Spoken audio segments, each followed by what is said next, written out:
తెల్లవారుజాము 4 గంటలకు లేచి అభిషేకం చేయడానికి వెళ్ళేవారు. అన్ని ఏర్పాట్లు జరిగి ఉండేవి. అభిషేకం చేసి చిన్న గ్లాస్తో తీర్థం తెచ్చి అమ్మ పంచం దగ్గర పెట్టి వెళ్ళిపోయేవారు. Every minute ప్రషస్. ఆయన నడుస్తూ 10 అడుగులు 5 అయ్యేటప్పటికి విజయ నరసింహంకి వెళ్ళేవారు. అప్పటికి 100 మంది నుంచి ఉండేవారు తెల్లవారకట్ట ఊళ్ళ నుంచి వచ్చి. రాత్రి 10 వరకు ఆయన పేషెంట్స్ చూసి ఇంటికి వచ్చి అమ్మ మంచం మీద కూర్చుని అమ్మ చెయ్యి ఇలా పట్టుకుని, ఏమ్మా ఇవాళ నీ కోడలు బొబ్బట్లో నేను తినవా? ఏం తింటాను రా, షుగర్ భయం. నీకెందుకమ్మా నేనుండగా, తిను ఓ బొబ్బట్టు పట్టరావే అని 2 ముక్కలు అమ్మకి పెట్టి, అమ్మ నేను వేస్తాను కదా టాబ్లెట్ అని ఓ టాబ్లెట్ వేసేసి అమ్మతో 4 మాటలు మాట్లాడి పక్క పక్క పక్క పక్క నవ్వి పడుకుంటే, నేను ఒకసారి వాళ్ళ ఇంటికి వెడితే వాళ్ళ అమ్మగారు అన్నారు నాతో, నాయన శరీరంలో ఓపికండి బతికాను అనుకుంటున్నావా? నా కొడుకు రాత్రి ప్రతిరోజు వచ్చి కూర్చుని అమ్మా అమ్మ అంటూ మాట్లాడిన మాటలకు బతుకుతున్నానయా అన్నారు ఆవిడ. అది ఆదర బుద్ధి. అమ్మ నిన్ను ఏదో ఎత్తుకుపోతుంది నీ దగ్గర అనుకోవడం నీ కర్మ, అది నీ బుద్ధి ఎందొచ్చిన జాడ్యం. తండ్రి నీ డబ్బేదో పట్టుకుపోతాడనుకోవడం నీ జాడ్యం, అది నీకొచ్చిన తప్పు, నువ్వు దిద్దుకోవాలి. నీకు జ్వరం వస్తే నువ్వు మంది చేసుకున్నట్టు ఈ శాస్త్ర విషయంలో నీకు అవగాహన దోషం వస్తే నువ్వు నేర్చుకోవాలి. కానీ అది తిన్నగా పిల్లల తప్పని నేను చెప్పను.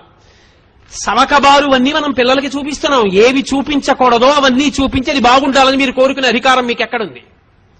మీరేది చూపించకూడదో అది చూపించకుండా ఉండడం సమాజం యొక్క ప్రధానమైన కర్తవ్యం. అప్పుడు పిల్లలు బాగుండాలని కోరండి. అయినా ఇంకా పిల్లలు బాగుంటున్నారంటే వాళ్ళది గొప్పతనం. కాబట్టి తల్లి తండ్రి అంత గొప్పవాళ్లు. ప్రెసిడెంట్ ఆఫ్ ఇండియా చేశాడు మహానుభావుడు, ప్రపంచం చేత కీర్తింపబడ్డాడు అబ్దుల్ కలాం గారు.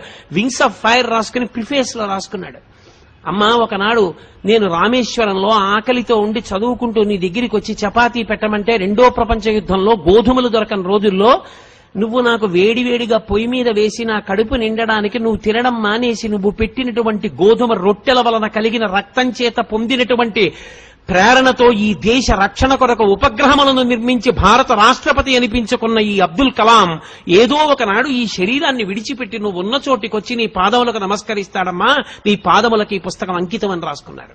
అది పరిణతి, అది పూజ్య భావన అంటే. అది ఎక్కడుందో అది చెప్పుకోవాలి. పనికి మాలిన లక్షణం మనకెందుకు? కాబట్టి ఆ విషయంలో నీ బుద్ధి యందు వైక్లభ్యం కలిగితే శాస్త్రం తెలుసుకున్న పెద్దలను అడుగు తప్ప.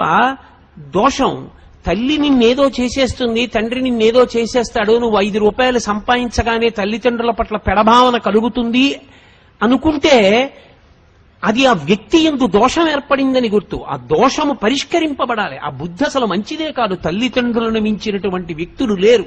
అందుకే శంకర భగవత్పాదులు ఆ మాట అన్నారు, పూజ్యోస్తు గురువు. తండ్రి ఎవరో తెలుసా?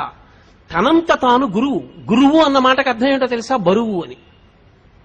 తండ్రికి 80 ఏళ్ళు వచ్చాయి, కొడుకు సీనియర్ ఐఏఎస్ అప్పటికి. ఇప్పుడు తండ్రి గొప్ప కొడుకు గొప్ప? తండ్రి శరీరముతో ఉన్నంత కాలము తండ్రి ముందు కొడుకు చిన్నవాడే. గురువు బరువు, ఎదురుకుండా ఉన్నది లఘువు చిన్నది. అప్పుడు కూడా శుభలేఖ తండ్రి గారి పేరు మీదే ఇవ్వాలి నీకు జ్ఞానం ఉంటే. ఐఏఎస్ కదా అని ఆయన పేరు మీద ఇవ్వకూడదు, కొడుకు పేరు మీద. తండ్రిని అంతలా చూడాలి. మహానుభావుడు డిస్ట్రిక్ట్ జడ్జి చేశారు కృష్ణయ్య గారు. తండ్రిని ఎలా చూశారండి? నిజంగా ఎంత సంతోషపడిపోయేవాళ్ళం మనం ఆయన్ని చూసి. అటువంటి తండ్రులు, అటువంటి కొడుకులు నాకు తెలుసు. కాబట్టి తండ్రి ఆయన పూజనీయుడైన గురువు. ఆయన నీకన్నా ఎప్పుడూ 4 ఆకులు తెలిసున్నవాడే. అందుకే శ్రీరామాయణంలో వాల్మీకి మహర్షి ఒక తీర్పు చెప్పారు. కొడుక్కి భార్యగా ఎవరుండాలో నిర్ణయం చెయ్యగలిగిన అధికారి ఎవడు? తల్లి కూడా కాదు. ఎందుకో తెలుసా? తల్లిది అతి ప్రేమ. అతి ప్రేమ ఎక్కడుంటుందో శంక అక్కడ ఎక్కువైపోతుంది. అమ్మ రాశీభూతమైన ప్రేమ అన్నాను కదా. మీరు చూడండి, 8ంటికి ప్రైవేట్ నుంచి రావలసిన పిల్లాడు 8:30కు కూడా రాలేదనుకోండి, అమ్మ అంటుంది, ఏమండి వీడు ఆ సైకిల్ చక్రం బాగు చేయించుకోరా అంటే, బాగు చేయించుకోలేదు, ఏం అవలేదు కదా అంటుంది. ఏం అవలేదు కదా అంటే, వాడు దేన్నో బుద్ధి పడిపోలేదు కదా, కాలు ఇరిగిపోలేదు కదా, చెయ్యి ఇరిగిపోలేదు కదా, నోటితో అందం. ప్రేమ ఎక్కడ ఎక్కువో శంక అక్కడ ఎక్కువ. అందుకే అమ్మ కోడల్ని నిర్ణయం చేయడంలో శంక ఎక్కువైపోతుంది. ఈ అమ్మాయి సుఖపెడుతుందా, మా ఇద్దరినీ కలిసి ఉండనిస్తుందా, అయ్యి బాబోయ్ ఏం చిచ్చెట్టేది కదా, ఎప్పుడూ శంక బెంగెక్కువ కాదు. దక్షతతో ఆత్మావై పుత్రనామాసి, తన యొక్క తేజస్సే తన కొడుకు. ఆమె నా కొడుకుని సుఖపెట్టగలదు, కోడలిగా నా వంశోన్నతిని చెయ్యగలదు, మమ్మల్ని సంతోషపెట్టగలదు. ఆ కొడుకు మనోభావాన్ని అర్థం చేసుకుని కోడల్ని తేగలిగిన వాడు తండ్రి ఒక్కడే. అందుకే శ్రీరామాయణంలో చాలా మంది అనుకుంటారు ఏదో శివధనుర్భంగం అయింది, రామచంద్రమూర్తి సీతమ్మని స్వీకరించాడు అనుకుంటారు. తప్పు.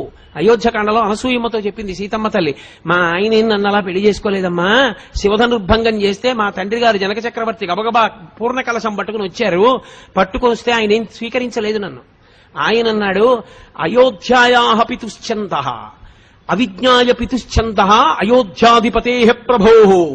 నాకు ఎవరిల్లాలుగా ఉండాలో నిర్ణయించవలసిన వాడు నా తండ్రి, నన్ను చదివించినవాడు, వశిష్ఠుడి దగ్గర బుద్ధి నేర్పినవాడు, విశ్వామిత్రుడితో పంపినవాడు, నిరంతరం నా కొరకు పూజ చేసేవాడు, నా గురుకు ప్రార్థన చేసేవాడు అయిన నా తండ్రికి నా పక్కన ఎవరు భార్యగా ఉంటే సుఖపడతానో తెలియదా?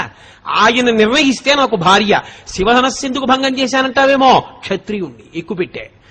మా నాన్నగారిని పిలిచి మాట్లాడు, మా నాన్నగారు చేసుకోమంటే చేసుకుంటా, లేకపోతే నేను ఈమెని స్వీకరించానన్నాడు. ఆవిడ చెప్పింది అనసూయమ్మతో, అయోధ్యాయాః పితుశ్చందః, మా తండ్రి ఉన్నాడు, ఆయన ఒప్పుకోవాలి, ఒప్పుకుంటే చేసుకుంటా, లేకపోతే చేసుకోనన్నాడమ్మా మా ఆయన. అందరూ సీతాకళ్యాణం అంటే వెంటనే అయిపోయింది అనుకుంటారు. అప్పుడు మా నాన్న దశరథ మహారాజు గారికి కబురు చేశారు. దశరథ మహారాజు గారు పిల్లని చూసి చాలా బాగుంది అనలేదు, పిల్లని చూసి చాలా బాగుందని మామగారు అనకూడదు. ఆయన ఎవరు? పిల్ల అందసందాలు ఆయనకి ఎందుకు? పిల్ల యోగ్యత అంతే ఆయనకి కావలసింది. పిల్ల అందంగా ఉందనవలసిన వాడెవరు? కొడుకు. నువ్వు కోడల్ని కూతురులా చూడవలసిన వాడివి, పిల్ల బాగుందో బాగులేదో నీకెందుకు? పిల్ల సంస్కారం మంచిదిరా, కుటుంబం మంచిదిరా, పిల్ల మనస్సు మంచిదిరా, అది నువ్వు పెద్దవాడిగా లెక్క కట్టవలసింది. ఇక పిల్లల్ని నువ్వు ఇష్టపడతావా, చేసుకో. ఒరేయ్, ఇన్ని ఉన్నాయి కానీ ప్రధానమైన ప్రతిబంధకం ఒకటి ఉంది, దానివల్ల నువ్వు ఆమెతో కలిసి సంసారం చేస్తే సుఖపడవు, అందుకని వద్దులే. మనోకోణంలో తీర్పు చెప్తాడు తప్ప శరీరగత